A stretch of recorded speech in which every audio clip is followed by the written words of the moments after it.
আসসালামু আলাইকুম। আমি চাঁদপুর শাহরাস্তি জেলা থেকে এসেছি। আমার নাম মোহাম্মদ শাকওয়াত হোসেন। আমি এখানে এসেছি এসি অ্যান্ড ফ্রিজের কাজ শিখতে। 2 মাসে আমরা প্রথমে এসে 15 দিন প্র্যাকটিক্যালি কাজ দেখছি এবং থিওরিলি ক্লাস দেখছি।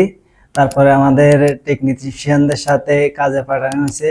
আমরা ক্লাসে কাজ শেখার মাধ্যমে টেকনিশিয়ানদের সাথে যাওয়ার কারণে আমরা খুব সহজে কাজটা বুঝতে পেরেছি, এজন্য আমাদের কোনো সমস্যা হয়নি। আপনারা যদি নতুন কেউ কাজ শিখতে চান তাহলে আপনারা এখানে আসেন, এসে দেখেন। যদি আপনার মনে হয় যে এখানে আপনি শিখতে পারবেন বা আপনার ভালো মনে হয় তাহলে দেখেন, আপনি বুঝে নিন। আপনি তো দূর থেকে এসে কিছু দেখতে পারবেন না বা বুঝতে পারবেন না।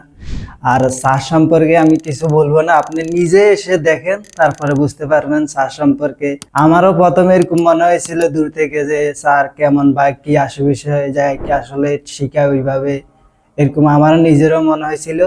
আসার পরে আমার মনে হয়েছে যে এখানে অবশ্যই খুব ভালো শিখে। এখন আমি নিজেও যে পুরো কাজটা শিখতে পেরেছি এবং পুরোপুরি কমপ্লিট আমার কাজ শেখা, কোনো সমস্যা নেই। আপনি এসে আপনারা শিখতে পারবেন।